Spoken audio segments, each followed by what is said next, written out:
अस्सलाम वालेकुम जनाब, खैरियत से हैं? ठीक है। इस वक्त में दो तीन मौजूआत हैं। एक तो इंडिया पाकिस्तान की जंग है, जिसके असरात के बारे में जो उनसे पूरी दुनिया में डिस्कस हो रहा है और पाकिस्तान भी डिस्कस हो रहा है। यानी कि अपनी अहमियत बनाई है पाकिस्तान ने और अपनी सलाहियतें शो की हैं।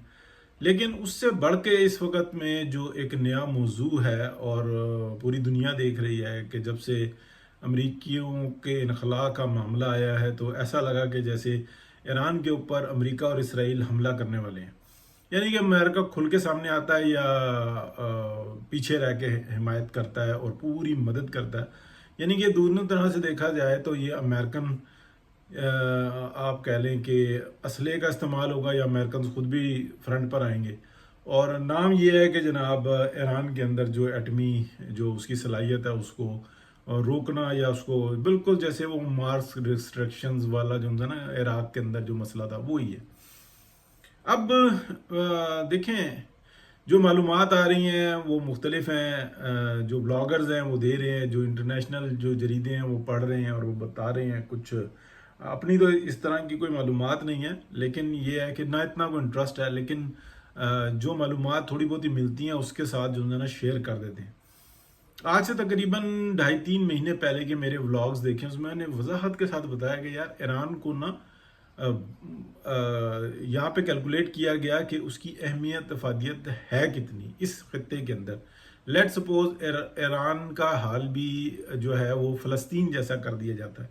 यहाँ पर भूख आ जाती है, यहाँ पे इंसान अपनी ज़िंदगी बचाने के लिए दर बदर घूम रहे हो, जैसे सराय सीना में घूम रहे थे, और उसको एंजॉय कोई कर रहा हो तो क्या सूरत हाल बनेगी? क्या ये सर्वाइवल होगी इस खत्ते की या नहीं होगी, या इसके क्या असरात होंगे? देखें, हविस जो होती है ना उसका पेट सिर्फ और सिर्फ कब्र की मिट्टी भरती है।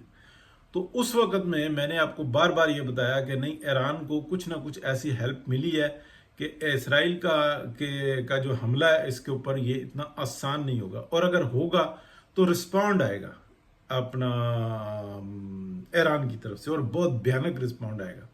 और वो रिस्पॉन्ड जो है ना बहुत सारों को अपना फ्यूचर सेव करने का मौका देगा। और अगर जो यहाँ पे डिस्ट्रॉयड होता है मामला और बिल्कुल यानी कि ईरान डिस्ट्रॉयड होता है, तबाह हो जाता है, बर्बाद हो जाता है, तो फिर और होगा नंबर लगता हुआ नजर आता है। तो यानी कि वो एक नई आपको वॉर नजर आती है, जो तीसरी जंग अजीम नजर आती है। और अगर जो दूसरे तरीके कार से देखें तो उधर भी कुछ ऐसा ही मामला नजर आता है। तो जो मैं उस वक्त में मालूमात इकट्ठी कर रहा था 3 महीने पहले की, आप व्लॉग्स हैं सारे, मैं ऐसा नहीं कह रहा कि मैं किसी 4 दोस्तों में कह रहा था, नहीं, तमाम व्लॉग्स हैं कि ईरान को इक्विप्ड किया गया है बहुत बेहतरीन तरीके से कि आपने इस तरीके से रिस्पॉन्ड देना है। और ये चीज़ जो उनसी है ना मसाइल क्रिएट करेगी जिससे सबके लिए बेहतरी होगी। अब मसला क्या है मैं आपको ये बयान करता हूँ, उससे आपको समझ में आएगा कि ये इंडिया क्यों कूद के बीच में आया। जब अफगानिस्तान फेल हुआ, जब तालिबान फेल हुए, जब ये BLA फेल हुई, जब सबसे बड़ा पाकिस्तान ने ऐलान किया कि हम अफगानियों को पाकिस्तान में नहीं रहने देंगे, इनको निकालेंगे। अब ज़रा स्पीड कम हो गई है, लेकिन ये प्रोग्राम जो है ना अपनी जगह पे चल रहा है। यानी कि स्लोली निकाल रहे हैं, उसको कम कर रहे हैं, लेकिन निकालेंगे। क्योंकि बीच में जंग आ गई थी, पूरी तरीके से रोका उसमें बहरहाल किसी हद तक इंडिया कामयाब हुआ है, उसका बड़ा सक्सेसफुल रहा है ये ऑपरेशन। यानी कि अफगानियों के ऊपर जो एक्शन हो रहा था उसमें स्लो होना पड़ा है पाकिस्तान की हुकूमत को, पाकिस्तान की इंटेलिजेंस एजेंसीज को तवज्जो डाइवर्ट हुई है। और मैंने आपको बताया कि पूरा कैंसर की तरह जाल बुना हुआ है अफगानियों ने, पाकिस्तान में इतना आसान नहीं है। अब आते हैं असल मौजू की तरफ।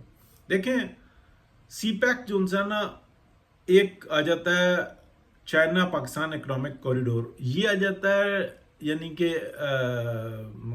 चाइना से उतरता है और फिर ये सीधा अपना KP के अंदर इंटर होता है, फिर पंजाब में इंटर होता है, और फिर उसके बाद ये KP और पंजाब दोनों तरफ से, यानी कि ये एक रोड नहीं है, बहुत सारे रोडों का जाल है।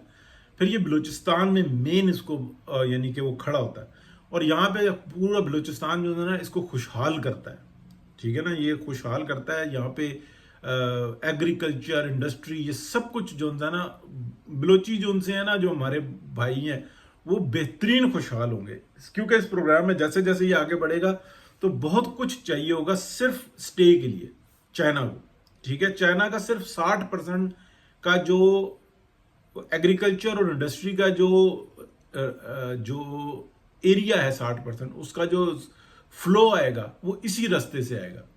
बलूचिस्तान मरकज बनेगा, फिर यहाँ से बेल्ट एंड रोड वाला सिलसिला शुरू हो जाता है, यानी कि पाकिस्तान के साथ एक ट्रेन, यानी कि ट्रेनों का एक सिलसिला शुरू होगा जो ईरान, तुर्की और फिर ये यूरोप को कनेक्ट करेगा, और दूसरी साइड जो है ना ये गवादर से टच होके और पूरी दुनिया को ये रास्ता देगी। ठीक है, ये दो रास्ते बनेंगे मेन। अब एक रास्ता तो ये समझ में आता है कि जनाब यहाँ पे इंडिया को जो टारगेट दिया गया था, इंडिया बिल्कुल फेल हो गया, बल्कि अपनी एक नई मुसीबत में पड़ गया, उसको अंदर का इंतशार ही ले दे गया, क्योंकि वो पागल हो गए थे कि ओ हो हमारे सामने अमेरिका क्या है, यूरोप क्या है, हमारे सामने हमारी जीडीपी, हम इतनी बड़ी इकोनॉमी की ताकत बन गए। अच्छा, जब ये सूरत हाल बनी तो अब ये आया कि बेल्ट एंड रोड प्रोग्राम को रोकने के लिए ईरान को जो है ना डिस्टर्ब करना है, अदरवाइज जो है ना ईरान एक दफ़ा इस प्रोग्राम के अंदर इंटर हो गया चाइना वाले, तो फिर इस खत्ते के अंदर खुद ब खुद खुशहाली आएगी, क्योंकि सारे मामलात सेटल हो जाएंगे, और फिर पाकिस्तान के साथ साथ ये भी जो है ना एकदम बेहतरीन हो जाएगा, और तुर्की, ईरान, पाकिस्तान ये एक जो है ना खत्ता बन जाएगा, ये बहुत जो है ना रिच एरिया बन जाएगा, और यहाँ पे सारे काम शुरू हो जाएंगे। उससे सबसे ज़्यादा जो फैसिलिटेट होगा ना डायरेक्टली, और जो फ्यूचर जिसका सेव होगा वो होगा पूरे यूरोप का। यूरोप इस बात को जान चुका हुआ है कि ये सूरत हाल क्या बनी है। मिडिल ईस्ट ने जो टाइम पास करवाना था पाकिस्तान के मामलात के अंदर, वो करवा चुका हुआ है। अब नया कोई ग्वादर बन जाए, कराची हांगकांग से भी आगे निकल जाए, सिंगापुर बन जाए, और कुछ का कुछ बन जाए, अब जो मिडिल ईस्ट की जो मार्केट बन चुकी हुई है ना, वो इफेक्ट नहीं होती, या वो थोड़ी सी कम होगी, उससे उतना फर्क नहीं पड़ता।